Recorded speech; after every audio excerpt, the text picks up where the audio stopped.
I'ma stand behind her. I'ma stand. Gregory Harris of Modern Life Mag, and I'm here with the famous Beatking. Hey man, you know what it is, Club Godzilla. Club God Parenting. Let me raise your kids for you. Hold up. So how's your modern life? How's everything going for you? Shit, man. For the most part, man, it's cool, man. You know what I'm saying? Just got a new house. You know what I'm saying? I'm always on the road.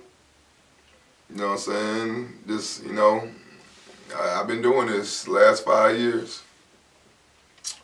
Same shit. Can I cuss? There you go. Okay. Yeah, man. Same shit, man. You know, ain't nothing changed, man. Just doing what I do. For sure. So how would you describe Beatking in 3 words? Shit. That's 4 words. Turn the fuck up. Like, nah, man. Man, real talk, man. Shit, on some real fan nigga type shit, nigga. 3-6 Mafia, nigga. That's my motherfucking influences. You can hear it. You gonna hear it real hard on Club God 4. And it's probably why underground cassette tape music is so good.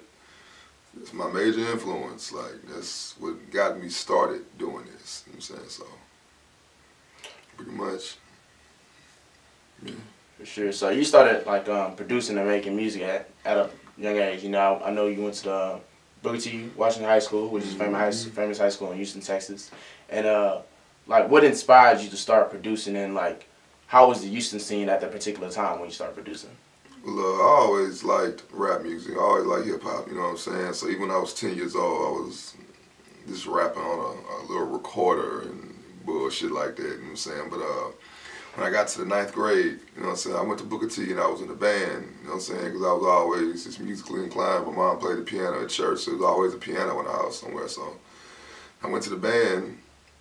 I met my partner, D. Carter. He wasn't in the band, but we just had a class together.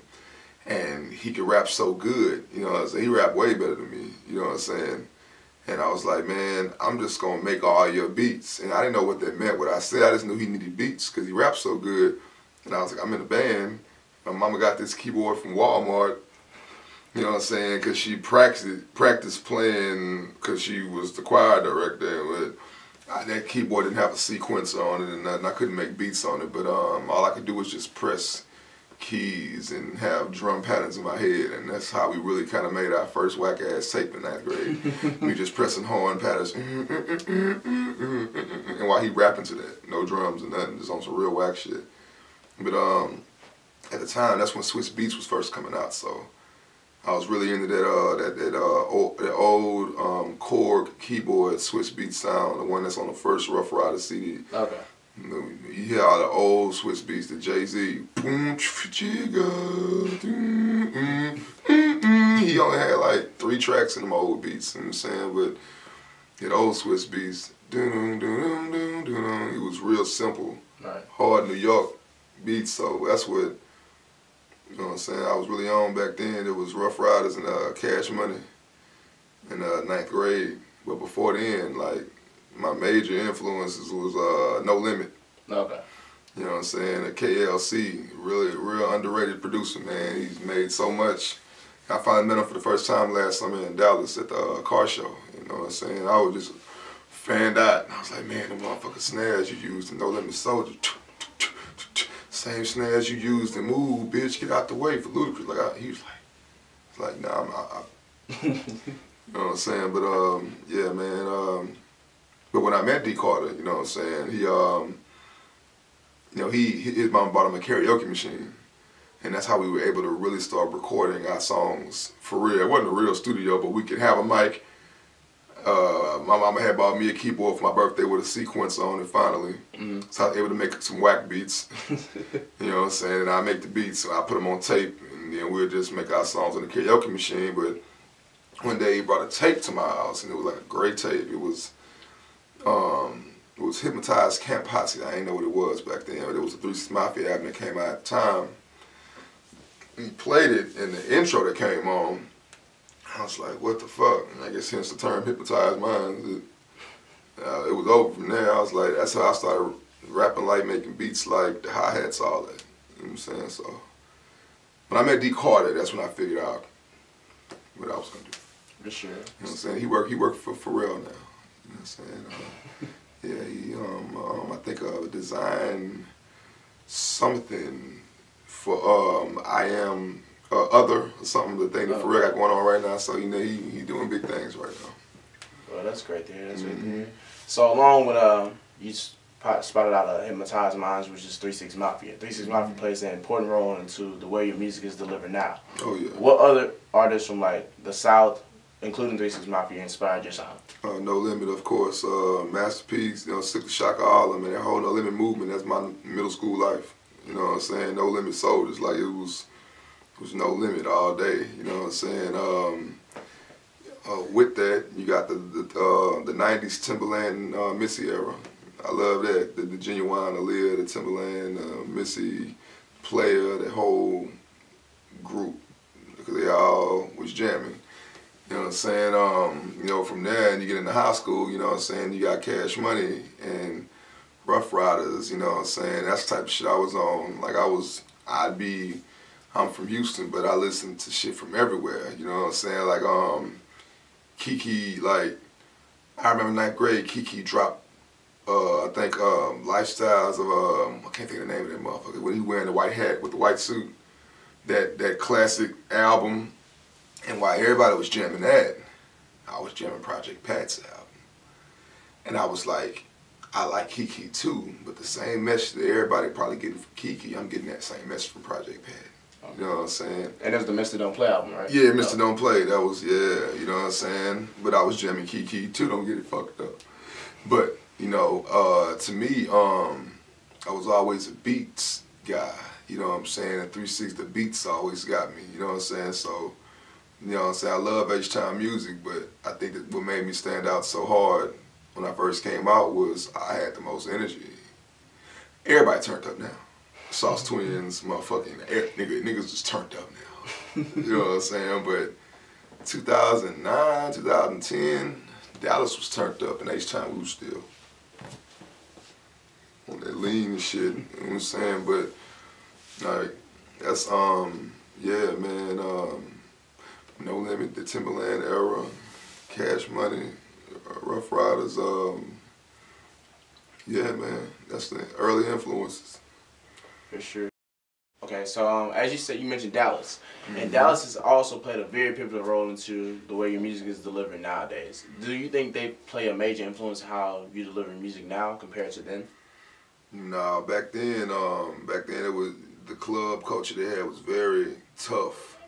So it was, you heard it a lot, you know what I'm saying, and you know, just the styles of it, you know what I'm saying. It was way more, it was more dancey, you know what I'm saying. It was way more happier, you know what I'm saying. And not trying to say Dallas was friendly and nothing, they'll kill you out there.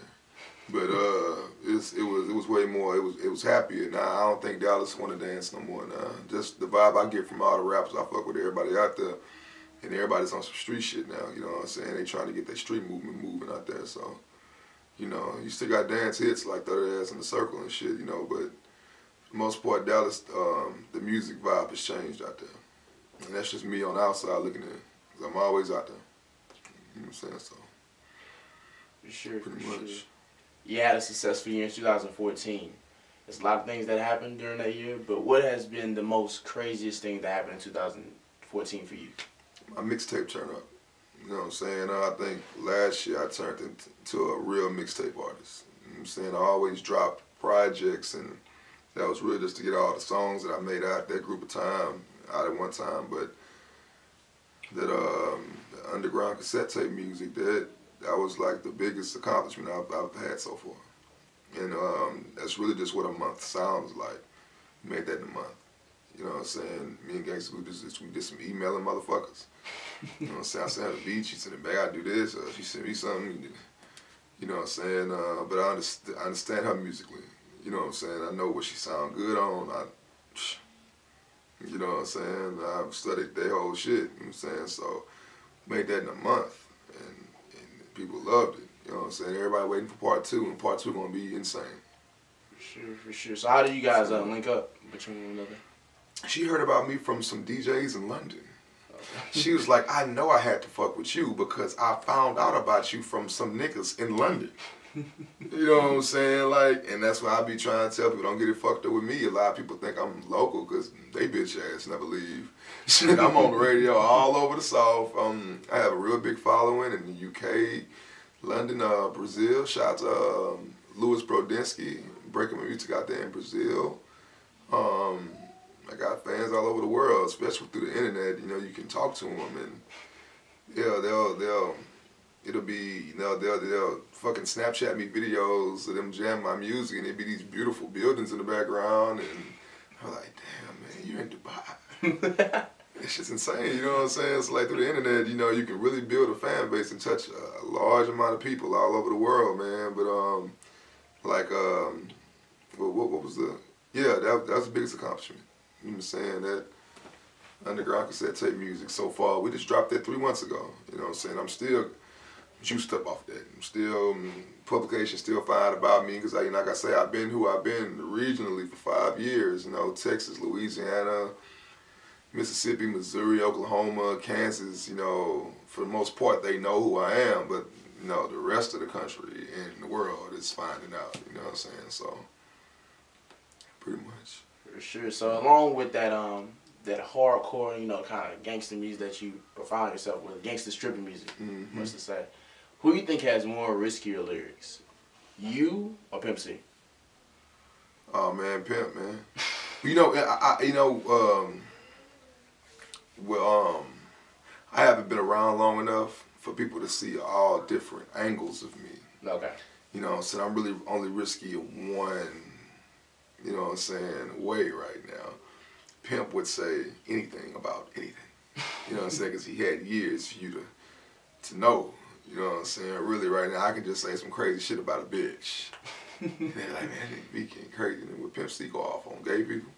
He go off on fake niggas. He go off on, you know what I'm saying? He say some raw shit on songs too. You know what I'm saying? So, you know, I'm the type of nigga, man. You know, I ain't gonna fuck with you and you don't fuck with me. Unless you say P.O.P. hold it down on the internet or some shit, some dumb shit I gotta get on your ass, you know what I'm saying? But other than that, man, you know, yeah, man, Pimp got that, man. R.I.P. Alrighty. So, you're known for your viral hits with, you know, anything that's dealing with like world star hip hop or anything that's really just popular on social media. What has to be your favorite social media hit that you made? Favorite one, I think it's 2 of them. My favorite. Nah, they all funny in their own way. They all got their own special. It's really 3 of them. The first one was Amber Cole. That was kind of the first of its kind. The first one that got big as hell, like left Texas and went everywhere else, and had people wanting to kill me. Who the fuck is this nigga talking about? This little girl. Wait till I see that nigga. I even had to make a little fake apology. It's still on YouTube. It ain't no real apology. It was just me saying, I'm sorry that you feel that way about me. You know what I'm saying? But the next one, it's probably my favorite one, the Jade one. The one from 2013, yeah. Jade, that was funny because some certain videos are just classics. Like, you know, it gives you so much. It was so much to take from the video. So much said in it, and splice it and chop it up in the beat and all type of shit. That Jade shit, she whooped her ass, man. that was classic. That shit had me laughing so hard, like my hand was shaking while I was trying to record. I couldn't hardly use the mouse. I was laughing so hard recording that. And then Lil Ronnie hopped on that, you know what I'm saying? T-Wayne hopped on that at the time. T-Wayne was, you know, Brick Squad, Monopoly. You know, it just went everywhere fast. And the last one probably be the P.O.P. Hold It Down, man. That shit was funny too. That shit was funny because it was just all the way around, the beat, all that. And that was pretty big too. That was the first one I ever dropped when I got an Instagram. That's when I first got on Instagram. Because I'd only been on Instagram like 4 months. You know what I'm saying? I was a super Twitter nigga. You know what I'm saying? But I'm on that IG now. But yeah, P.O.P. Hold It Down. Alright. And I remember that song got like what, #1 on like Audio Mac or something like that. Yeah. Audio Mac. Shout out to them. They the homies, man. They in New York too. You I'm saying they just tweeted me today, B, can you do something about this 2 Chainz and Nancy Gray? You know what I'm saying? So shout out to Audio Mac. I love the cleanness of their site. I like how easy it is to use. It makes my fans able to get to the music fast. It's not slow and laggy. You just see it, nice big picture there. Click it, and you hit shit. You know what I'm saying? So shout out to them. For sure. Along with your strong social media following on Twitter and now Instagram, people are starting to see like your kids more. They're becoming a more, you know, like a strong thing to see on like World Star and stuff now. So, what are some things you enjoy about them while you're home? Shit, man. They just a part of my life, man. I look at it like I try to give my fans my life, what really goes on, and when I'm thinking of ideas, they probably in the car in the backseat with me. Of all type of shit, they always around me, so I just started videotaping how I really talk to these little niggas. Like I really talk to them like that because they females, man, and you can't be pussy when you raising females. You know what I'm saying? You can't be strict either, but you have to let them know it's real out here, man. Shit, I don't sugarcoat shit. You know what I'm saying? I ain't gonna condone. You ain't gonna be just smoking in the house because I want you to smoke with me. That's stupid as fuck. But I know how to, I know with girls, shit, I know what these hoes be doing out here, man. Fuck that shit. You know what I'm saying? I know these bitches I be seeing that be live and shit got me fucked up. You know what I'm saying? Like, I know, you know what I'm saying? So, that's me and Paul Wild was texting about earlier with Trill Dads. With Trill Dads. Straight the fuck up, Trill Dads. Alright, cool. So speaking on social media, your life, and everything that's going on in the world, let's get back to the music. Club God 4 is about to release on February 3rd. What are the 3 things that the fans and many other people can look forward to when it comes out? I said it in the outro on the album. It's the most nervous feeling I've ever had for a release because it's a lot of different versions of it. I'm actually kind of singing on this album. Not singing like I want to be R&B star, but I'm harmonizing, you know, naked voice, no backgrounds, you know, like I'm out there. You know what I'm saying? It's a song with Kirko, but a jam though. You know what I'm saying? I got songs like that for the females. I got EDM for the first time, really. I got that on the album. I got trap music on the album. I got twerk music on the album. Slab music. It's a lot of different things, and I'm trying to blend them all into one project without it clashing. That was the difficult part for me, because making the music is easy, but once you finally get all the songs you want to use and all the songs you don't want to use, and you say, all right, these are the ones I want to use. What's the order? Because if I put this first, the niggas ain't gonna jam it. But if I put the nigga shit first, they may be like, I only like these 3 songs, the rest of the shit, why? It's weird, you know what I'm saying? But I figured out the order, and it flows now. It flows now, so. But Club God 4 is just, it's everywhere. But it's thought out, you know what I'm saying? But it's everywhere, you know what I'm saying? It's a little bit of what you like from underground cassette tape music, a little bit of what you like from gangsta strip music too. Then we got the slab music if you was a fan of the Asteroid mixtape, you know what I'm saying?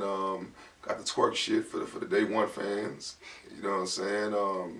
The EDM shit for the new fans I've obtained in 2014 that like that techno, you know what I'm saying, feel.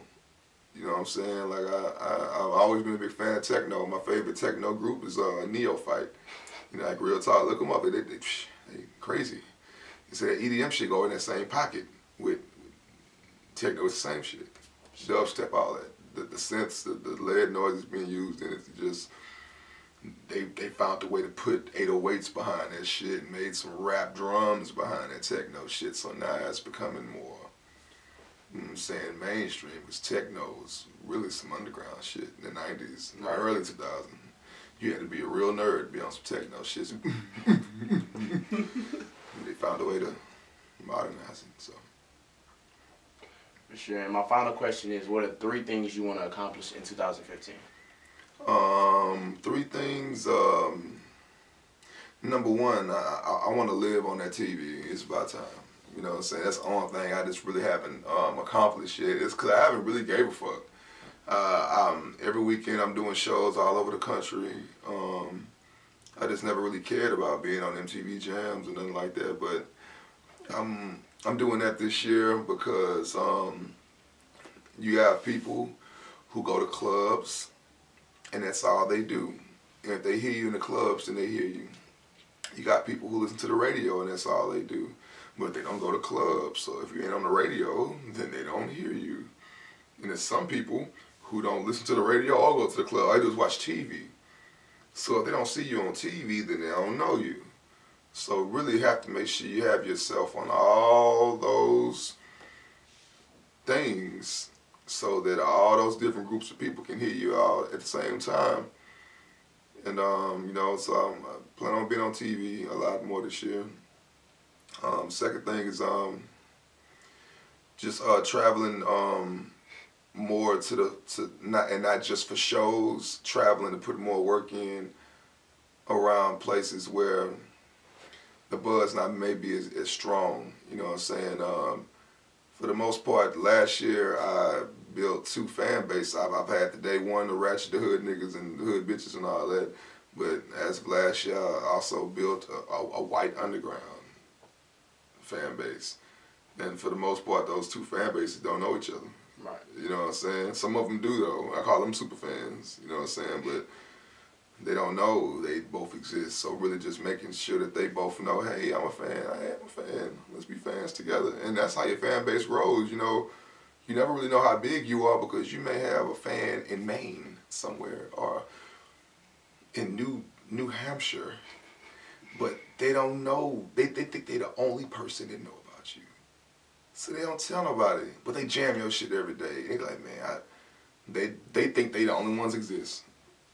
You know what I'm saying? Like, so you have to build that fan base to where they, you know what I'm saying, are being fans with other fans. And you know what I'm saying? It's just shit I be on. I'm a real independent nigga. You know what I'm saying? I ain't no fake independent rapper. I really be sitting. I got a map on the wall, be pinpointing and figuring out all type of shit and plans. You know what I'm saying? With my manager Tasha, and you know what I'm saying? That's how I've been able to get this money for 5 years. You know what I'm saying? Like staying afloat and going to new markets. You just can't stay in the same spot doing the same shit every year. You gonna fall off. You gonna get tired of seeing your fat ass. You know what I'm saying? You gotta keep it moving. Pretty much. And the third thing, I don't know, probably sell more beats. Cause I've been so in the Beatking, the artist, you know what I'm saying? And shout out to all the producers in Houston, June James, G-Luck, B Dunn, the new homie, J Rag, Sound Mob, who else out the H, man? Zoom on the beat. Who? Zoom. Who's that? Fred on them. Fred on them, yeah, most definitely, that's the homie.